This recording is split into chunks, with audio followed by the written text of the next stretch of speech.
Good evening, everyone. Please stand for the Pledge of Allegiance. I pledge allegiance to the flag of the United States of America and to the republic for which it stands, one nation, under God, indivisible, with liberty and justice for all. Lana, can we have roll call, please? Sure. Supervisor McGlasson? Present. Councilwoman Campbell? Present. Councilman Tempori? Here. Councilman Ruthven? Here. Councilwoman Batti? Here. All present. Thank you. I'm going to make a motion to add something to the agenda first before we start for one of the board members. Second. All in favor? Aye. Okay. Noel? So I have to just let you guys know that today is my last board meeting. My husband and I, we relocated into Florida. My husband's business was relocated, so I'm very upset about that. It's truly with deep regret that I leave this position and leave Kent, and I'm so proud to be part of this community of caring, wonderful people. I want to first say that I will miss my town board colleagues who made me feel so welcome. Jamie, Chris, Jorma, and Ann. Thank you guys. Thank you, Lana. Thank you, Nancy. Let me get it together here. And thank you, everybody. You guys are a great team, and I really enjoyed working with you. I almost said playing with you like I'm on the bus. You guys are going to do awesome, great things, and I wish I was here to see it through, but I appreciate it. Thank you. It was a pleasure to work with all the staff at the town hall, the police department, highway sanitation, the Lake Carmel crew, and all the volunteers that gave their time and energy to make Kent a better place to live. Recycling, the Lake Committee, beautification, zoning, planning, conservation committee, and especially the Lake Carmel Park District Advisory Board. It was an honor for me to receive your Volunteer of the Year award last year. Thank you. I appreciate it. It was a lot of fun. The words I find hard to express is a sincere thank you to the friends I've made and to all those who supported me during the campaign. Without each of you, I would not have been able to serve on the Kent Town Board. So it's been really a great time. I leave you all with a heavy heart, and I wish Kent the very best in some years to come, and thank you so much for everything. Thank you. Thank you. Thanks.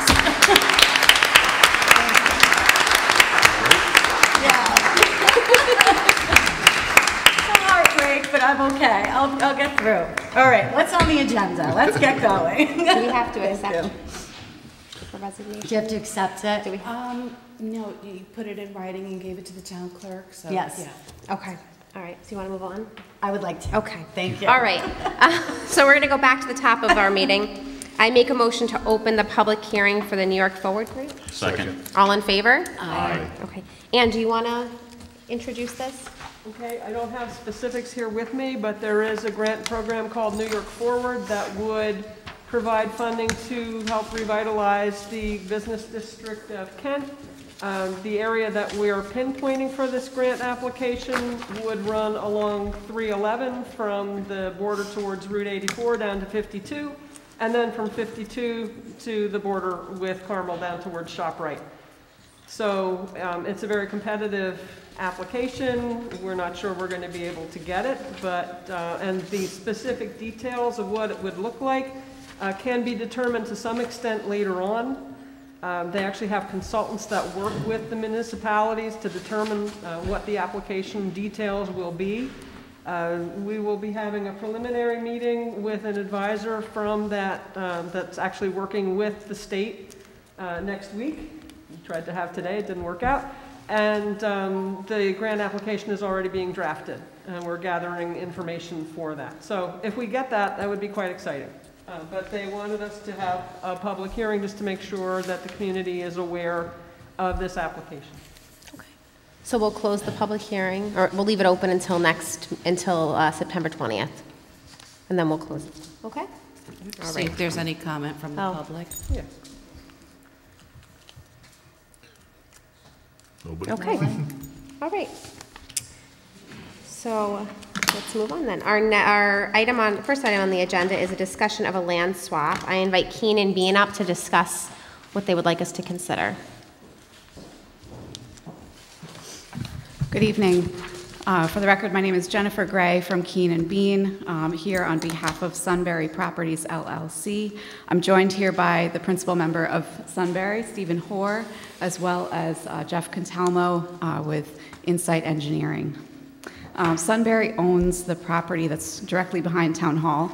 It consists of about 135 acres, and we're here tonight to discuss a proposed easement agreement and land swap between Sunbury and the town. The proposal may be familiar to some or all of you, as something similar was approved by the town board a few years ago when a prior owner owned that property, and it was regarding the proposed development of a warehouse by Clancy Relocation and Logistics. Since that time, Clancy has walked away from the project, and the approved easement was terminated, and the property was sold to our client, Sunbury Properties.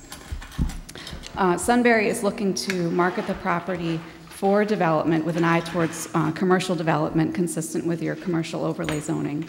However, as presently constituted, the property has no legal access to Route 52, which is obviously a hindrance to any development, whether it be residential, commercial, any type of development. So, similar to what was approved previously in 2018 for the prior project, we're seeking an easement over town property to allow access to the Sunbury property.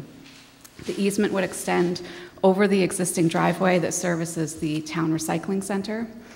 Rick O'Rourke from my office met with Councilperson Campbell, the liaison to the recycling center, about a month ago, and did receive some feedback about ways that we can accommodate the needs of the recycling center in relation to this easement. So following that meeting, we submitted a proposed plan that was prepared by Insight Engineering that proposed a stacking lane to allow cars that are accessing the recycling center to queue up on the side of the main access to access the recycling center. The plan also proposed to install some additional evergreen landscaping along the side, and also a second access drive at the north end of the center to help facilitate circulation through the recycling center. The intent is for the access easement to result in no disruption whatsoever to the operations of the recycling center, and maybe even improve the current access to the center. So that's the first component of what we are seeking. The second component to our proposal is a land swap. Currently, the boundary line between the Sunbury property and the town's property has like a bump out or a jog in it to the east of Town Hall. The purpose of the land swap would be to adjust the lot line, so Sunbury would provide to the town about almost 9 acres of land in an area directly behind Town Hall, and in exchange, the town would provide Sunbury with about 4.5 acres of land further to the east where that property line jogs out. Having ownership over an additional 9 acres of land directly behind Town Hall may be useful to the town for any future endeavors. So unlike the Clancy proposal from several years ago, there's no development proposal on the table currently. At this time, it remains uncertain what will be developed on the Sunbury property, except that the owner does intend to seek a developer interested in commercial development. Sunbury is not a developer. They're not in the development business. They're simply the property owner. Commercial development would ultimately lead to, obviously, employment opportunities in the town and a strengthening of the town's local tax base. We're aware that the easement that's being proposed would require county sign-off as well, because of some deed restrictions that are on the town's property. But before we engaged with the county, we wanted to open up a dialogue with the town to discuss the town's thoughts about the proposed easement and land swap. So we are happy to be here tonight to engage in this dialogue and hope that we can answer any questions that you may have. Great. And do you?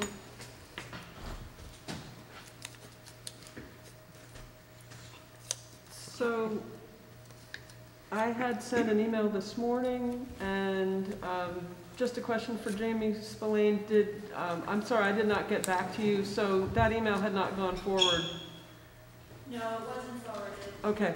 And that was deliberate because I wanted to make sure that my town board colleagues had seen that first. So I'm sorry I didn't respond in time, but I would have asked you to hold off. There definitely are some concerns with the draft easement as it's been presented, and there are some concerns on the part of the members of the Kent Recycling Center. But I think they probably are looking forward to having a chance to speak about that. We're happy to listen to any concerns. So I didn't talk with you in advance, Sue. Do you want me to recap some of the concerns that I put in the email I sent this morning, or do you want to just go ahead? Yeah. No, I was asking you, Sue, do you want me to recap what was in my email, or do you want to just go ahead and speak? Well, does anybody else from the board have anything to say? Well, I'd like to hear what you guys have to say.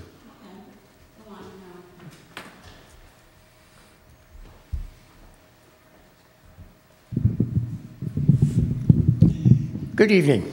I'm Howard Carpenter with Kent Recycling Commission. In 1991, I had the good fortune of working with motivated, intelligent people founding Kent Recycling. 2 PhDs, a lawyer, and Wilma and Jim Baker, and others. It began in the parking lot of the Kent Cliffs Firehouse, and it grew rapidly. In a short time, it was apparent a larger area was needed, but cost was beyond our ability. We bounced about from poor locations. By 1998 and 99, the county offered the town its use with a particular piece of property particularly designated for recycling. It came with a challenge. It required permission to cross a stream. Jim Baker took on it and extensively prepared the DEP report. Not the town, by the way. In frequent contact with the DEP agent, Jim and others effectively discussed our unique proposal with the agent. Permission was granted.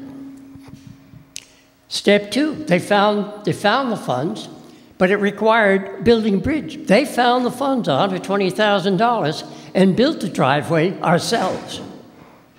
It is my belief permission was granted only because of our unique, one-of-a-kind, singular purpose. If you now go ahead with this, you are breaking that challenge and moral obligation.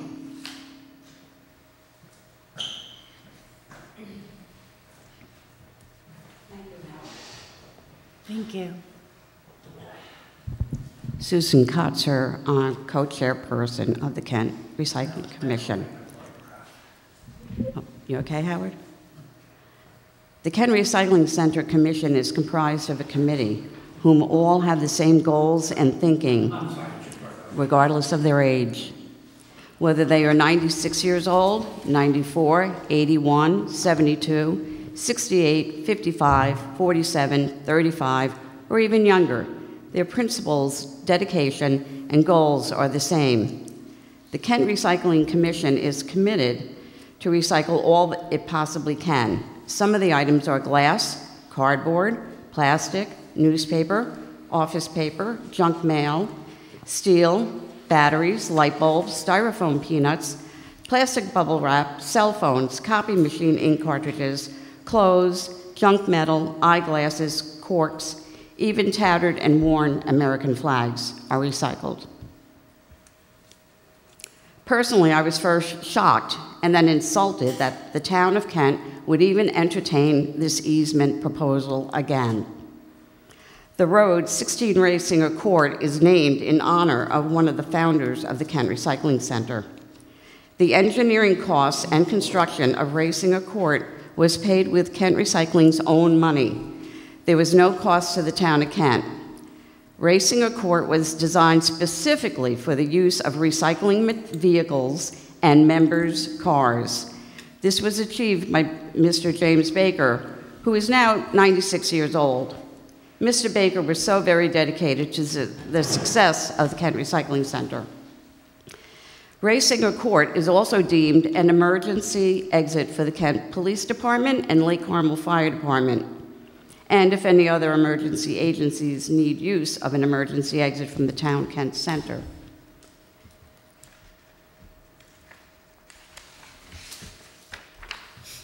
Mr. Baker himself was the driving force by contacting and meeting with the DEC to secure the permit to cross the stream leading into the site. It was Mr. Baker's sincerity and integrity and moral ethics by which the DEC granted this special permit to operate a rural transfer station and secure the needed permit. The town of Kent should honor Mr. Baker and the permit he was granted. Construction over the stream was done with the least amount of harm to the surrounding area. It was constructed to serve the recycling center, not a commercial business. The landowner that wants to sell his property should be diligent themselves and contact the DEC and work on its own plan. Times have changed over the past 23 years. New rules are in place, and new products and/or new ways of construction are being utilized. Did the town contact the DEC with this proposal of this easement? Has the town of Kent thought about the land disruption of any type of construction north of the town hall? How will this impact the water, the soil, plants, and most importantly, wild and human life? And let's not forget Lake Carmel. What will be flowing into the lake, and from there, what will flow into the reservoirs that serve New York City? The address for Sunbury Properties is 54 Bowen Road. The owner should use that entrance. Another point is that there is no site plan in front of the planning board. The town of Kent needs to stand firm on this point. Granting this easement first is putting the cart before the horse again. There is no solid site proposal for this property. The idea of a project is not even there. The Kent Recycling Center is one of a kind in New York State. There is not another one that we know of. The Kent Recycling Center Commission is run and maintained by volunteers. It has over 700 household members. There are out-of-town Putnam County residents that ask to join KRC, but we need to refuse them to follow the rule that the town of Kent imposed on the commission. The town of Kent should not be granting any easements. Thank you. Thank you. All right, a couple comments on your statements, and I appreciate them. Number one, this is the first that we're hearing of the proposal, so you shouldn't say that we're entertaining it. We're entertaining it tonight. This is the first that we're getting it. This is the first presentation. We've seen some preliminary, but this is the first time, at least for 3 of us on the board, that they're in front of us. Okay, so this is very preliminary. Let's start out with that. That's the comment I'm trying to make on that. We have been down this road before. I agree. A couple years ago when I first got on the board, we had somebody else in front of us, and we understand that this is a commercial piece of property in our town that is a large chunk, and that the easiest access would be through the recycling center, but maybe not the only access. We haven't looked at all the facets because we're just looking at it now. Now, one thing I take from your comments, and I don't want you to take this in the wrong way, is that you go on about what you recycled and how many people are joined, and nobody's trying to stop the recycling center program. That proposal, and I haven't looked at it all, isn't stopping your activities or your membership or anything else. It's not changing it, it's not moving the location, it's trying to change the access point. Whether that's good or bad, we will determine. But recycling will continue. We all like recycling, we all support recycling. And I want to hear the whole story. I want to hear what the other options are. I want to hear what the changes would be to the driveway. Obviously, it's probably not suitable for commercial development now. And I would hope that if anything is proposed to go in there, that even more stringent water quality issues and DEC guidelines are in place now than from back to the years ago when they were, and that those practices would be put in place if it comes to that.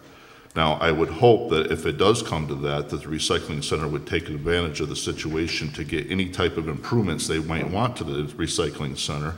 And it sounds like some have been proposed, North Drive and some, what do you call it, staging areas or something like that. But maybe there's more, I don't know.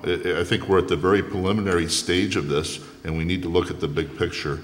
and understand what they're proposing. I personally can say that I'm a little uncomfortable with not knowing what's going in there. I'll be honest with you. We're making a decision on good faith without having any clue what the future of that is. That does make me very, very nervous. But it also, I see the point that we do have a big chunk of commercial property on our Route 52 corridor that we can't get to.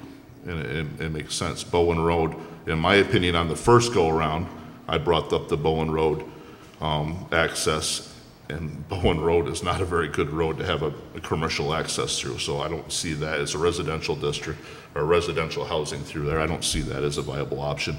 I don't know what the other options are, but I look forward to looking at the project. Does Supervisor McGlasson have anything to say on this? I think I want to hear what they've come up with insight, and from there, I mean, Ann and myself did sit in a meeting, and the reason of that meeting was so that she could come to you in recycling to discuss this before it made it up here. So I just want you to know that. But can you tell us what you've come up with your...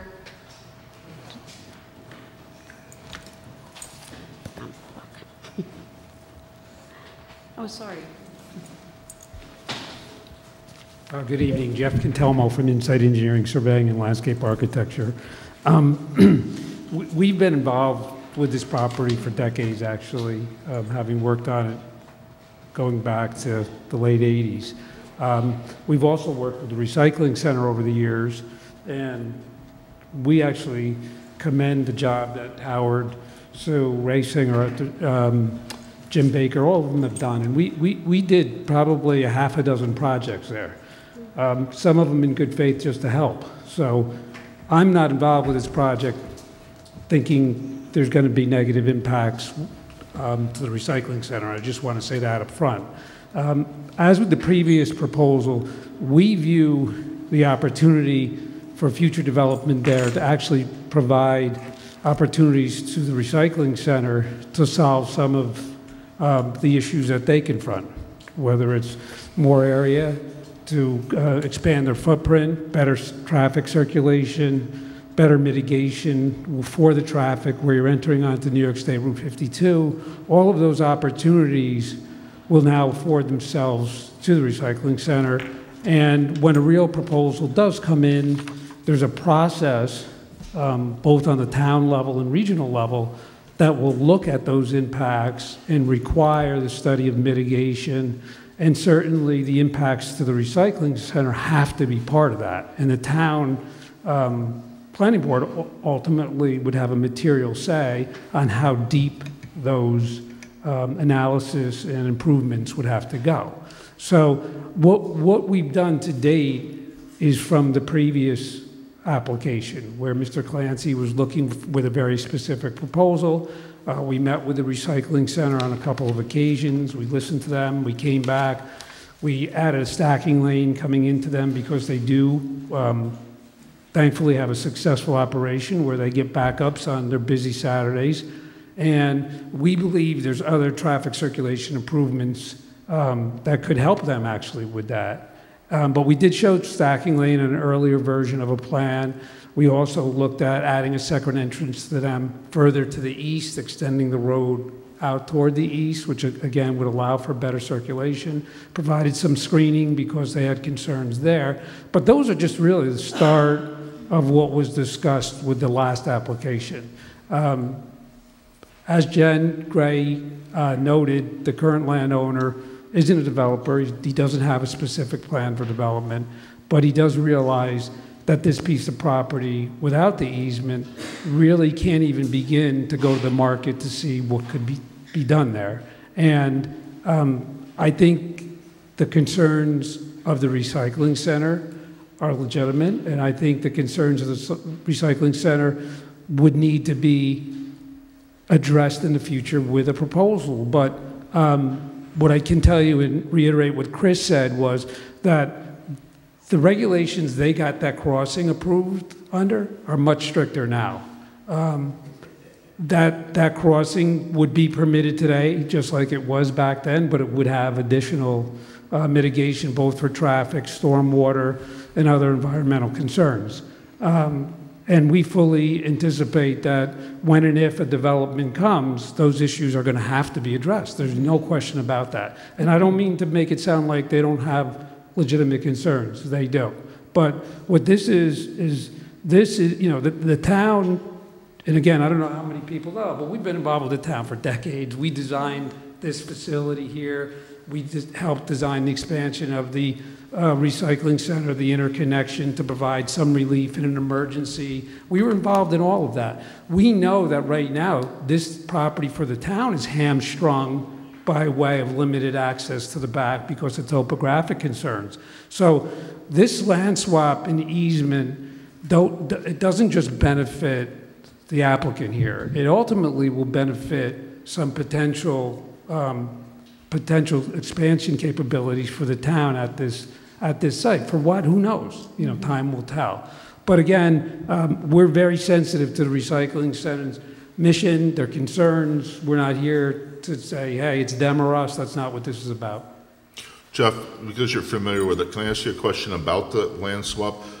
The 9 acres that the town would end up getting, they're up above the upper level behind us. We don't have access from down here to that 9 acres, correct? So yeah, where we are now does not have easy access to the area directly behind here. We believe the land swap, and I think the acreage is more like 4.5 to 6.5 acres is the land swap, but we see the potential to connect through the new road, right, to get to developable areas behind here, but not directly from here, if you understand, because of the topographic restriction that exists back here. Okay. But there is the ability to connect through and extend that road. And what the land swap does is, based on that quirky jog in the property line, it kind of puts some property that really logically makes sense to be here in the jog with the neighbor and not with the town. And the swap actually, in our opinion, makes the area workable more as a town campus as opposed to, you know, weird segregated pieces. So there's some logic to it, we believe. There is, I'm not real familiar with what's around, but is there a possibility without coming into that driveway to access the land that would be swapped to the town from down here at all? I know I've walked up around here, around the back, and it's more of a gentle compared to the rock cliff that's right behind us. Yeah, you're not getting there from straight back or to the south. You could, you know, you would probably, if you tried to get there, you would probably impact the recycling center without the door. I didn't study that, but we could look at that to show you. Yeah. Thank you. I have a question about the stacking lane. Given the fact that traffic backs up onto 52 now, when KRC is very busy, and as far as I can tell, the plan for the stacking lane doesn't include widening where the stream crossing is it clear that having that lane starting after the stream crossing is actually going to mitigate the problem?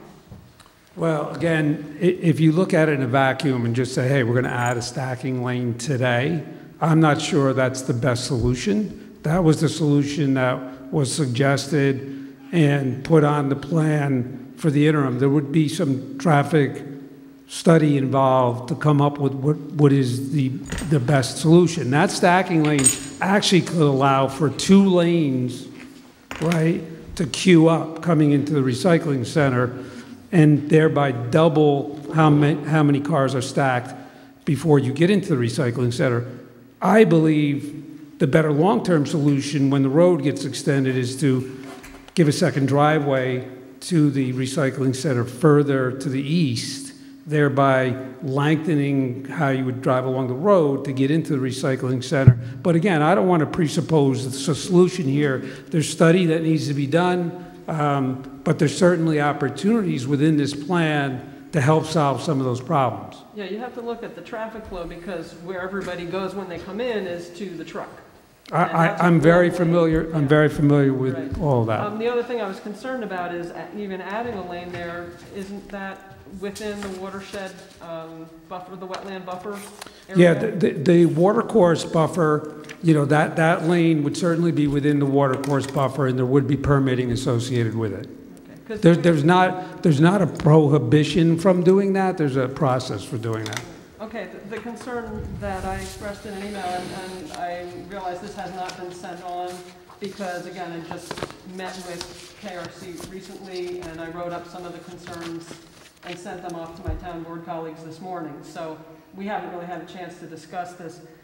But right now, the draft easement really doesn't stipulate anything. It simply says that KRC will be unaffected by this. That's in the resolutions.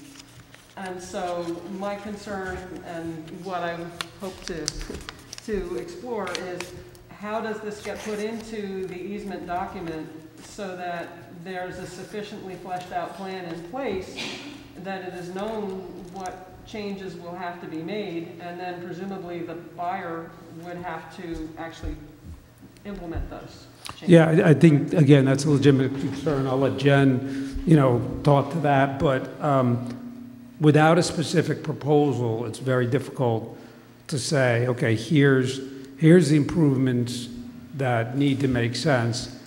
I think the more logical sense is to recognize that the recycling center has concerns and acknowledge those concerns and have a commitment to study those concerns and bring forth adequate mitigation through the process in order to solve them based on the details of the proposal. So this would be at the easement stage or at the development stage? Yeah. Thanks, Jeff. I think at the development stage, because we don't know if something's going to come forward for development within 6 months or within 6 years and 6 months. Hopefully it's not 6 years. So I think we want to make sure that the studies are done in proximity to the time when the improvements would actually be made, to make sure that based on that current set of circumstances, the right solution is being proposed, and we're not committing prematurely to a solution that might not work a year from now, 2 years from now, 3 years from now.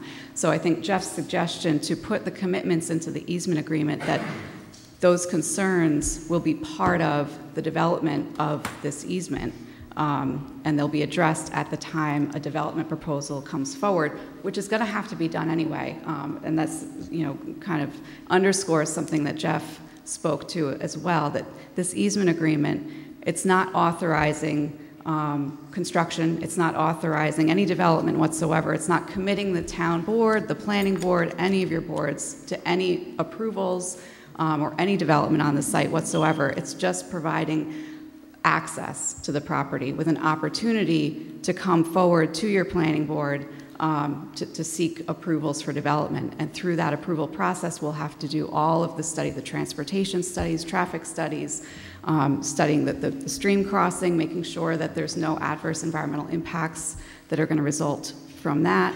SECRA would also require us to make sure that there's no adverse impacts to the recycling center and mitigate any concerns there. So I think that that's something that we can come up with language. We can work with your town council to come up with language that embodies that commitment within the easement agreement. I think we need to forward the email that you sent earlier to them and see what they come up with after that point. Right, well, and go from there. okay, because the concern I had is that if the plan is not, in terms of what would be done at the KRC specifically, is not spelled out at the time that the easement is executed, then there's a question of what would happen later on. Yeah, and I think we can speak to examples, like examples of what we talked about tonight, the stacking lane, providing opportunity for an access further to the east to allow for an extended stacking lane, and alternative means of access to the recycling center to improve operations there. Again, we certainly don't want to do anything that's going to hinder operations at the recycling center. We're really looking at this, as Jeff mentioned, as an opportunity to help the recycling center to improve their operations, improve circulation through the center, improve their access. So we're hoping that the town looks at this as a good opportunity rather than something negative.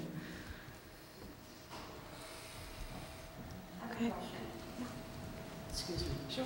Who would be responsible for building these stacking lanes and any other improvements? The seller of the property or the buyer of the property with his new project? The developer. The developer. It would be a stipulation in their So all contract. this preliminary stacking lane and all that really doesn't come into play unless the land is sold, correct? Yeah, so. Okay. That's a, I just needed to get that clear. Yeah, so that's not clear to me, but, yeah, I think, you know, the details of when improvements happen with any development project. So we're not talking about a development project, but should a development project take place, when and who does those improvements is all part of a process and a negotiation and things that take place during that process. Where we are now,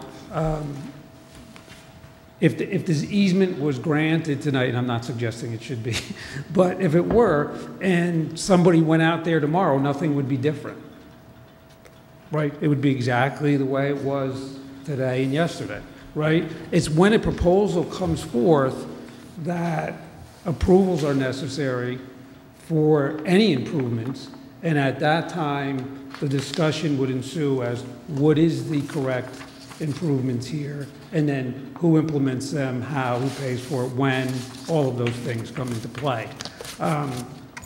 Again, you know, whether it's a future developer or someone else is all part of a process. Right.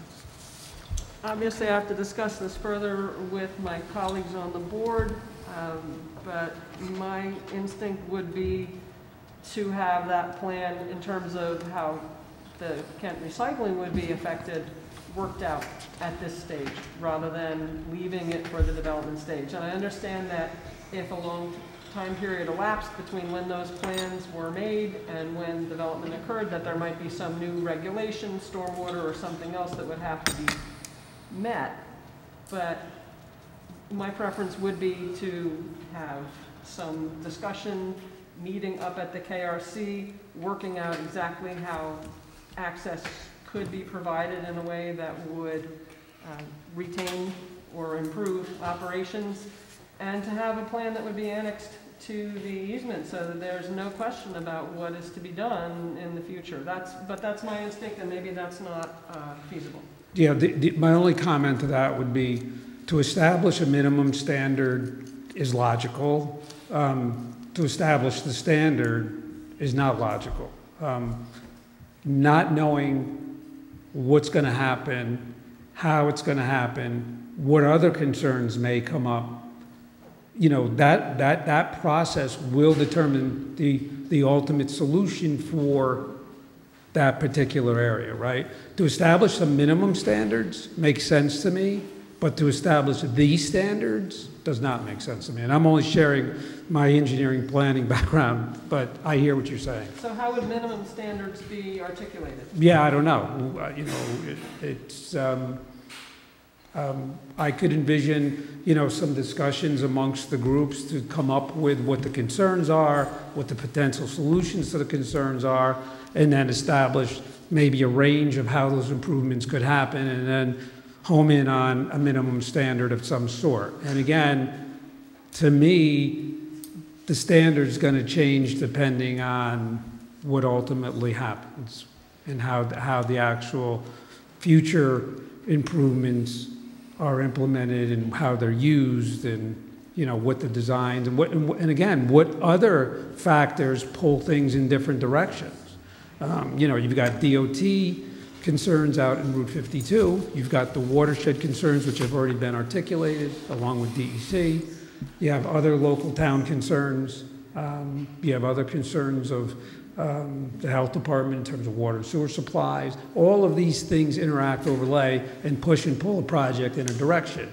You're talking about a process, okay? And to presuppose the solution is, in my opinion, not the plan. But most of that's going to shape what the project would look like that's being built up, you know, on the other property. And in terms of how the recycling center is affected, we know that basically it's a short stretch of driveway, and that somehow people have to be able to get in and out of there safely, and have the appropriate screening and so forth. So maybe if it's feasible, a conversation, meeting at the KRC, walk through. Sure. To discuss options might be beneficial. Yeah, we would welcome that. If the commission is willing to entertain that. It's something we had talked about, so. Yeah, we would be willing to absolutely do that. Thank you. Okay. So, Ann, do you want to do that, and we'll put this on for either the next meeting in September or the first one in October? Let's see when we can. Right, I know that's right, but I think that's what we should do. Okay. Any other? Okay. All right. Does anybody else want to talk?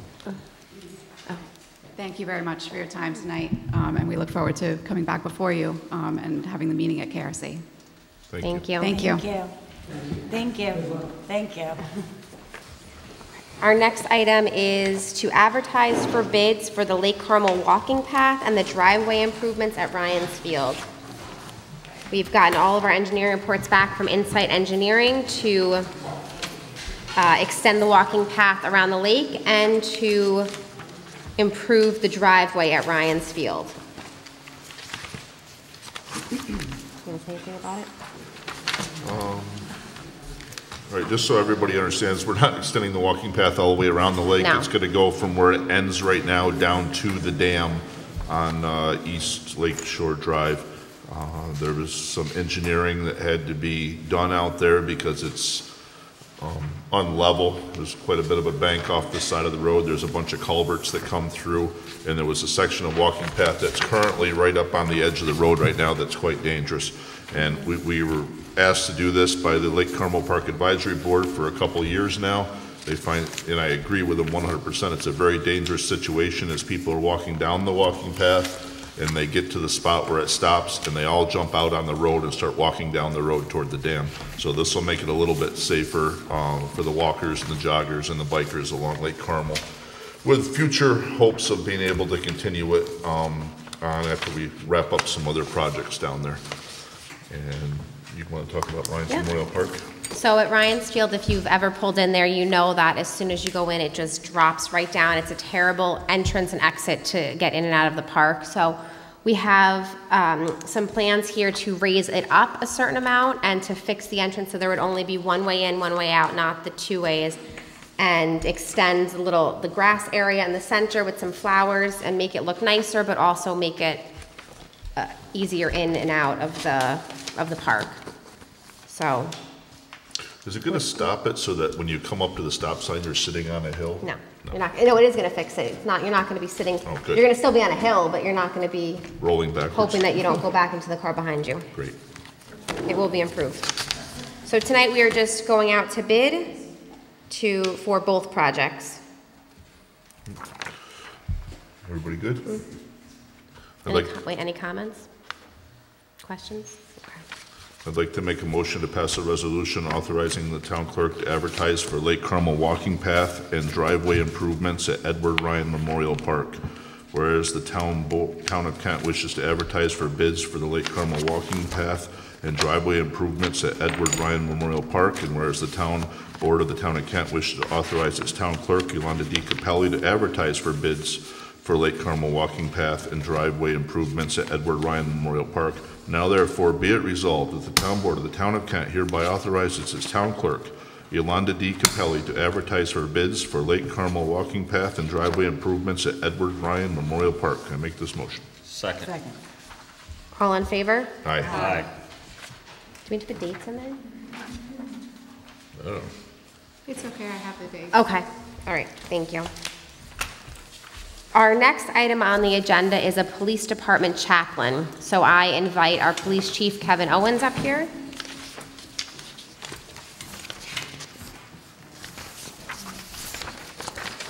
Good evening, everybody. Thank you for having us. Tonight, we're looking to appoint Pastor Columbia as our chaplain at the police department. We have had chaplains over the years that have come and gone. The lieutenant and I have been wanting to start up the chaplain program for some time. Then COVID hit, some other things happened. But Pastor Columbia comes to us highly recommended. He's a retired police officer. He already is a chaplain. He does the sheriff's office. quite frankly, if this was our fantasy football draft, he'd be a #1 pick. So, you guys have his bio and all his information, and we'd like or request that you guys appoint him as our chaplain, and so we can start working with Pastor Columbia in the future. You had some questions. I didn't do. You know what? I fully support it. I'm all in favor of it, but just for me and everybody who really doesn't know, what does the chaplain do for you? So, it's nice that you asked that. Thank you, Chris. Chaplain would help us do like notifications, counseling, come in, work with the officers. Everybody knows wellness is a big thing now, a buzzword. We've just started our wellness program at the police department. So he's going to come in and help us do some of that. So like there's a critical incident, like something that all the officers had to see that might not be really good, he would come in, maybe do some counseling, de-stress, things like that. Sounds like we need a town board chaplain. Maybe we could work something out. Could you tell us what his salary would be for his position? The chaplain's thing is volunteer, basis, moving forward. But in the future, if we wanted to come to some type of arrangements, I'm sure Pastor Columbia would be happy with that. Okay. Any other questions? Oh, I'm All right. good. Do you want to come up and say a few words?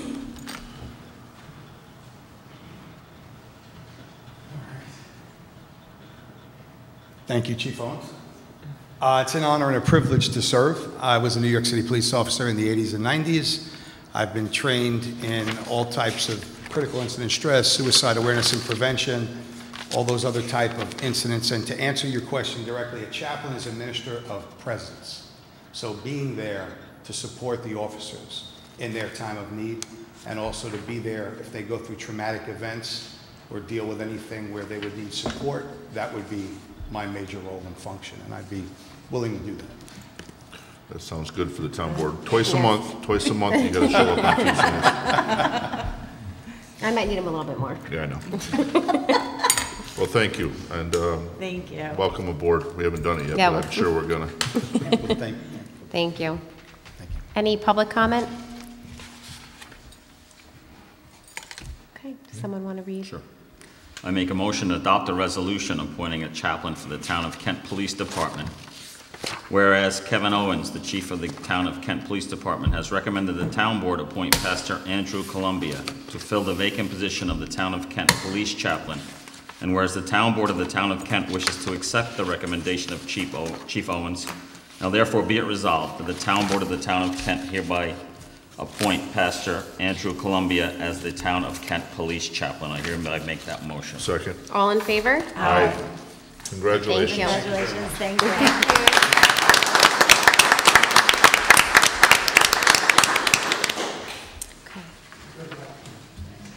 Our next item on the agenda is with the Kent Historical Society for a roadside marker. So I invite the Historical Society up to discuss. Hello, how are you? Thank you. Give just a moment. Okay. Fire up the electronic here.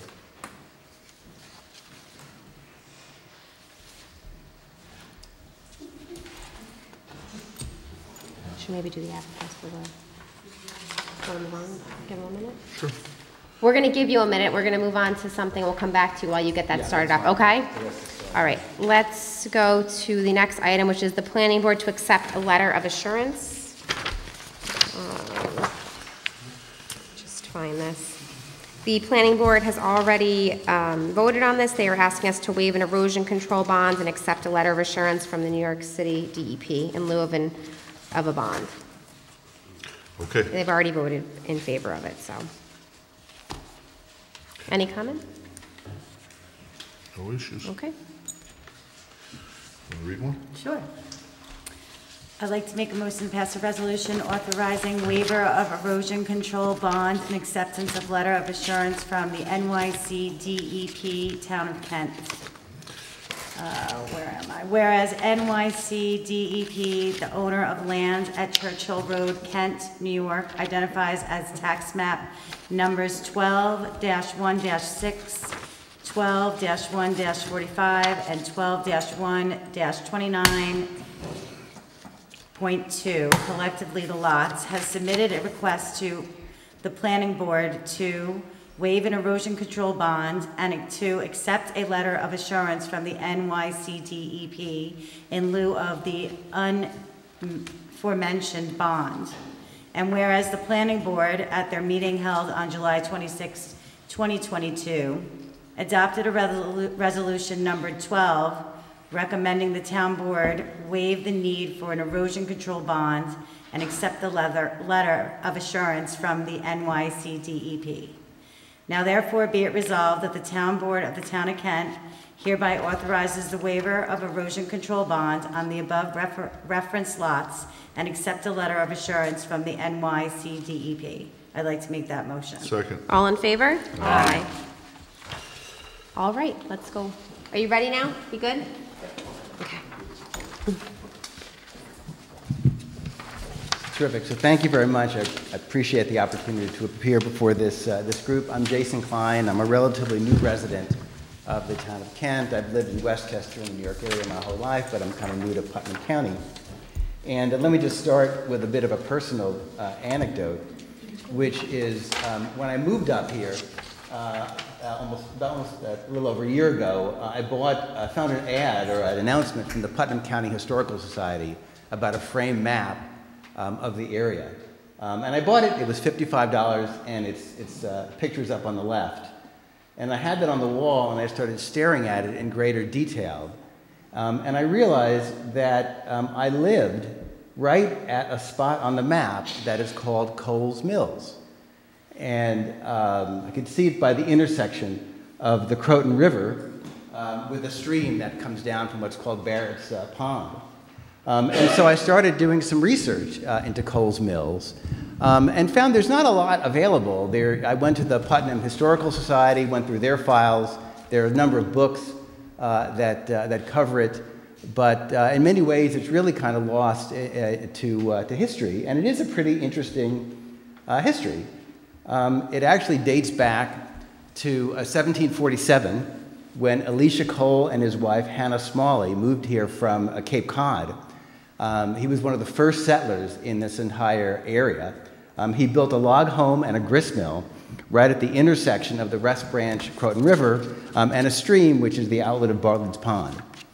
And that little settlement grew until by 1776, it really was sort of this, it was in many ways the center of the town of Kent.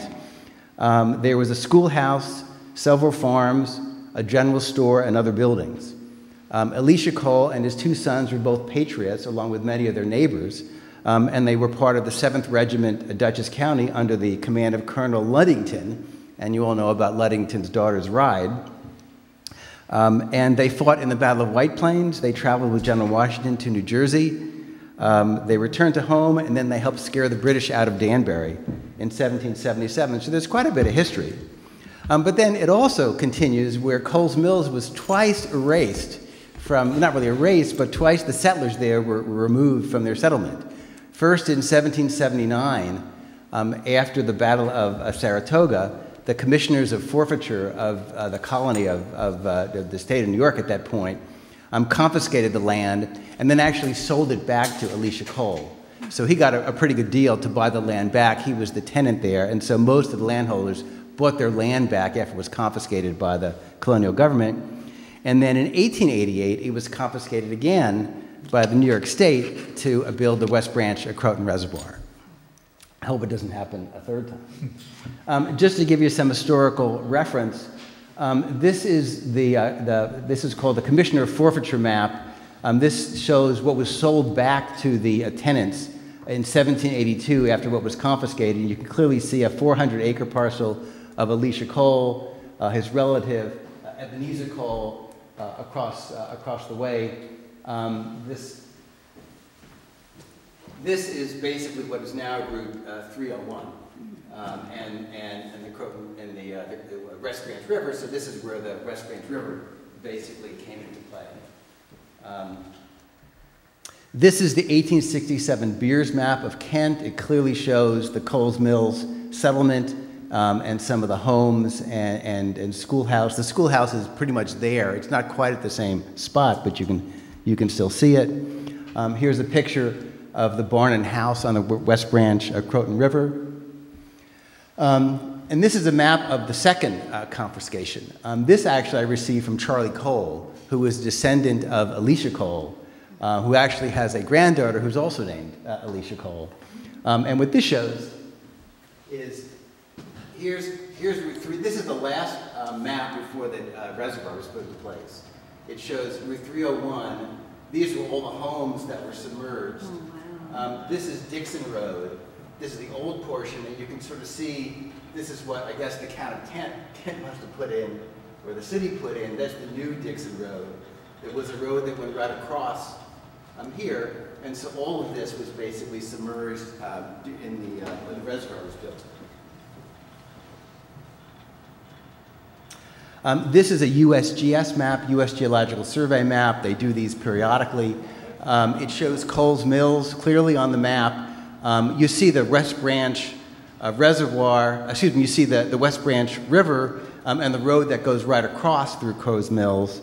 And then a few years later, there's another USGS map that was done after the reservoir was put into place. It shows the relocation of Dixon Road, and you still see Coles Mills, even though everyone was pretty much submerged when the reservoir was built. And here's a picture today. You see the little Dixon Road Bridge. There's Route 301, but pretty much the entire town, several mills, is all basically buried in the water. And I'm told that when they drain the reservoir, you can actually see those homes and mill that is in there. And so all of this leads to what I'd like to see is a historical marker put into place. I'm surprised there isn't one. There are a lot of historical markers around, but it seems to me this is a pretty noteworthy area that has been omitted. I have some proposed language, basically very simple. Settled in 1747 by Alicia Cole, one of the first settlements in Putnam County with a general store, schoolhouse, and several mills, submerged by the West Branch Reservoir in 1888. I propose that it be put, if you look at the book Mount Ninum, Ridge of Patriots, it says specifically that the location of the town was the stream that is the outlet of Barrett Pond in the town of Kent. And so my proposal is to put it on a marker on Dixon Road. There's a little bridge that the stream goes over the stream. I spoke to Richard Ottmer about putting a post there. He thinks that's a good location for it. He's very supportive of this. Look at the terrain and just find one of the corners around that bridge to put that there would be a very good place to put the historical marker. It's not very expensive. At the suggestion of the Historical Society, I've contacted Catskill Casting, which does all the other historical markers, or most of the other historical markers in the area. It's about $15.60 for shipping. Dick Ottmer says that his group could take care of basically installing it and maintaining it, so that would be covered. I know Charlie Cole and his family are supportive of this. We have the town historian and the Kent Historical Society represented. I believe they're supportive of it too. And so our hope is that the town could cover this in its current budget.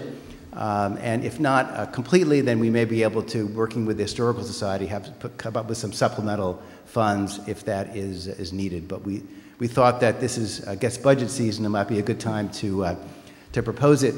It'll take some time to kind of order it and have the marker casted, and so we kind of would like to get that, get that moving.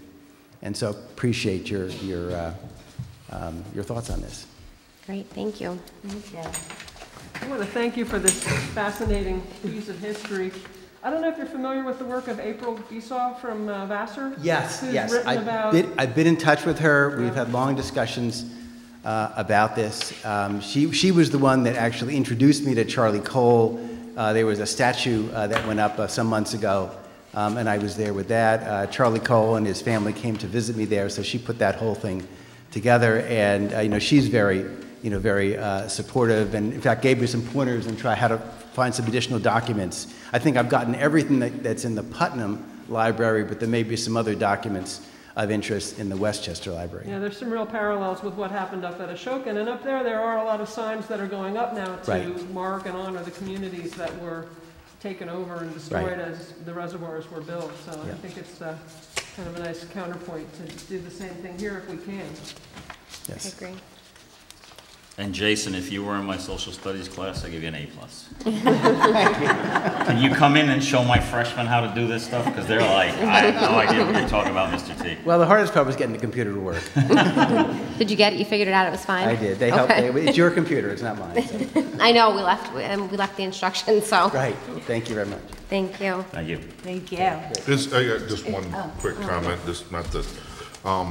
Is it gonna get a lot of people seeing it on Dixon Road as compared to putting it on the 301 side of where the settlement Yeah, was? it's a good question. I think on 301, people just go by it way too fast, and there's a curve on the road. And so, a little bit of thinking about exactly where to place it, but actually, and Dixon Road gets actually a fair amount of traffic, going into Mahopac. Okay. And so I think that'd be a good place where it actually would get better, better reading. Okay, thank you. And we have a lot of history geeks in this county, so they would stop and look at it. Because I stop and look at all those markers, especially going out 9D out that way. We don't want them stopping on 301. That's true. Well, they all park there and fish off that bridge anyway, Yeah, so. yeah. There's almost a lot of activity. It's, your location's gotta be real close to the entrance to the DEP, It's right there, inlet. pretty much right there. Yeah. Yeah. So there is room to pull off right there and stop and get out and look at it. Yeah, exactly. You could, yep. Okay. All right, great. I don't know what the board wants to do. Do we have? Of course you can, Jackie. First, he has to have permission from the board to put a sign out. Right. And then secondly, because of what you said about the DEP and all, Richie will have to check and see who he needs to get permission from before it can be put up. Okay. Okay. Well, unless it's in our town road right away, we own off the side of the road there. I don't know how far off we own. If it's in our right of way, we can put any sign up in our right of way. 25 feet from the center, isn't it? I think so. It's a town road, Dixon Road is there. So if it's in, 25 feet off the center line, we can put it off the side of the road there without having to get any, we don't want to get too much bureaucracy involved here. Yes, I know we had to go through, I don't know who we had to go through 301, but we had to ask a few people before we put up. All right. Well, we can work on that. That seems like the easy part of it. So should we approve for them to move forward to look into it? They're asking us to approve the funding for it. We just I gotta know where to get it from. I know, but I think we also have to approve them looking into putting it out. The location. Okay, all right. Why don't we table it until we can find out where we're getting the money from? Okay. And then, in the meantime, either them or they can work with Richie to make sure Okay. there's no permitting. Okay. Did you hear that or no? So why don't you guys work with Richie to find out, to make sure that there's no permitting needed or whatever, and we will look into getting the funding for it, and we'll table it until the next meeting or the first meeting in October. Okay? We have to check with the Yep. with the accountant and see where there's some money for it. Okay. All right. Our next item on the agenda is to advertise for an MEO for the highway. Yep. I make a motion to adopt a resolution authorizing the town clerk to advertise for a motor equipment operator for the highway department. Whereas the town of Kent is seeking to fill a motor equipment operator position in the highway department, and whereas after the required internal posting, the town of Kent wishes to advertise for applications to fill said position, and whereas the town board of the town of Kent wishes to authorize its town clerk, Yolanda D. Capelli, to advertise for applications for the MEO position in the highway department after the required internal posting, now therefore be it resolved that the town board of the town of Kent hereby authorizes its town clerk, Yolanda D. Capelli, to advertise for applications for the MEO position in the town of Kent Highway Department after the required internal posting of the position. I make that motion. Second. All in favor? Aye. Okay. Yep. Okay. The following vouchers for September 6, 2022 were over the threshold. Beacon Recycling, $2,256.13 for Lake Carmel Recycling. City Carting, $7,286.34 for Lake Carmel Garbage. $7,748.56 for Lake Carmel Garbage. $8,127.49 for Lake Carmel Garbage. Custom Bandage, $3,915.72 for tires. Gabrielli Truck Sales, $10,147.28 for truck parts. GenServe, $2,235 for Water District Number 1 generators. Managed Technologies of New York, $3,124.99 for Cradle Point modems for the police. Mazada Catering, $2,400 for the Lake Carmel Summer Festival.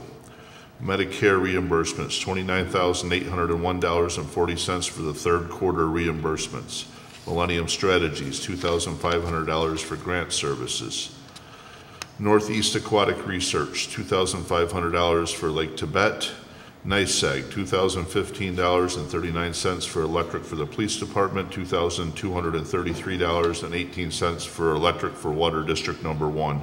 Peckham Industries, $19,801.98 for blacktop, $13,570.71 for blacktop. Ring Squared, $3,350.70 for telephone service. Logan Waters, $2,400 for Brewster Ice Arena ice skating. I ask the board to approve the following as read. Second. All in favor? Aye. Okay. I have a bunch of announcements. The first one is, if you haven't already gone on our website, our 2022 Fall Program Guide is out for recreation. It lists everything that we're offering this fall. There's lots of new programs, lots of special events, so be sure to go online and check this out. How can you get a paper one if you don't like going online? You can go right to recreation and they're out on the counter right in front. Or you can pick one up this weekend if you come to Kent Community Weekend. On Friday, we are hosting a magic show at 6 p.m. and at 7:45, we're featuring the movie Little Giants. We will have Uncle Kay's Barbecue here for sale, as well as Uncle Luigi's Ice Cream. So come on out and enjoy Little Giants on Friday night. And then on Saturday, you can come to the 2022 Kent Community Day. We will have vendors, we will have food trucks, community organizations will be there, bounce houses, tattoos, face paint, what else is on here? All kinds of things from 11 to 4 right here at Town Hall. So you can pick up one of these all weekend long. On Saturday, September 17th from 9 to 12, we'll be having our e-waste drop-off day in the town of Carmel at the, the Michael Geary roller rink. So 9 to 12 next Saturday, September 17th, anything with a plug. On Saturday, September 24th, we have the Lake Carmel Black Bass Fishing Tournament. It begins at 8 a.m. sharp. You must be a Lake Carmel resident and a Lake Carmel registered boat. You can sign up at the Lake Carmel Park District office, or you can contact Bobby Ulick at bulick@comcast.net. On October 15th, we have Putnam County Department of Health Residential Household Hazardous Waste Drop-Off Day. 9 to 12 on October 15th. You do have to pre-register. You can pre-register on the website, putnamcountiny.com/recycling, or you can give them a call, 845-808-1390. That's going to be in Fawnstock. Is that where it is? Yeah. Okay. You took one from me. I had that one too. Oh, I'm sorry. On save the date, on Saturday, October 15th, there will be a cider stroll through the town of Kent. Family fun, shop for one-of-a-kind finds, light fare, and local cider tastings. Live music, kids' activities, foods, and drinks. More details to come on the carmelchamber.org. That's all I have. All right. The Veterans Memorial Park on September 22nd through the 25th. The traveling wall is coming back to the county park this year, along with the Freedom Tribute and a replica of the Tomb of the Unknown Soldier. It's a really, really important to get out there and see this. I don't know how many more years this wall is going to be going around. Some of these companies are starting to go out of business, but this is a very special one because our chairman for this year for the Joint Veterans Council that headed this up was Dale Cusack, a longtime Town of Kent resident, a active volunteer on the Lake Carmel Park Advisory Board. He was our chairman for the Joint Veterans Council and still is going to be named as the chairman for the for this wall. And we're going to make sure we mention him and honor him. So I recommend all Kent residents take the opportunity to come out. It's open 24 hours a day. There's a constant vigil of reading the names from beginning to end and starting all over again until the closing ceremony. So you can come over at midnight, you can come over at 7 o'clock in the morning, it doesn't matter, but please try to get the kids out there and bring them over and see. It's a 75% replica of the Vietnam Wall that's down in Washington, D.C. And like I said, I'm not sure how many more times it's going to be coming around again, so it's really important to take the opportunity to get out and see it now. Plus, it's beautiful at the park over there this time of year. That's it. That's what I have. September 22nd through the 25th. I just got a couple. This Sunday, September 11th at 7 p.m. at Cornerstone Park, right in the hamlet of Carmel, there is a candlelight vigil to honor and remember the victims of 9/11. So please, if you can make that also. And Chief Owens, this is for you. School's open, drive carefully. That's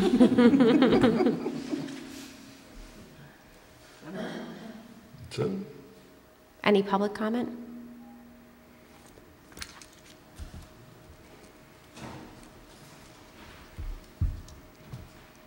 I live on Inham Road, and the traffic sometimes is very, very fast. Where do I get one of those signs that says school's open? I don't want a highway sign, big metal thing. I just want a paper sign that can be put up I on think a tree. the chief is going to get you one. You're going to get me one?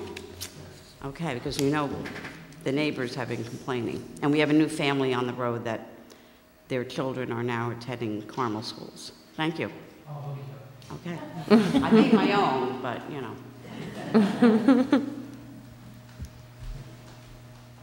Anybody else? I do have one more announcement. It would be remiss not to thank Noelle for her time on the board. I know public service a lot of times is a thankless job, to put it lightly. All you hear is complaints. So everybody up here, I think we appreciate your work. We appreciate you being with us, and best wishes in Florida. I'm actually a little jealous that you'll be down there playing golf while I'm freezing up here. You're going to make her cry again. Yeah, I know. Hold it together. I have to hold it. Well, you did much better than when I congratulated my son on his graduation. I did? Yeah. Yes. Jamie asked if I needed a hug at the end of it. Thank you. Good luck, Noelle. We'll miss you. Thank you. Just wish my wife a happy anniversary. I'm here, not at home. Happy anniversary. Yes, happy anniversary. Did you take her out for dinner yet? I'm here, not at home. But beforehand? She wasn't home from work yet. Oh my God. It's only 8:15. You can go somewhere now. You still got time. Exactly. 4-piece nuggets. All right, I make a motion to adjourn. Second. All in favor? Aye.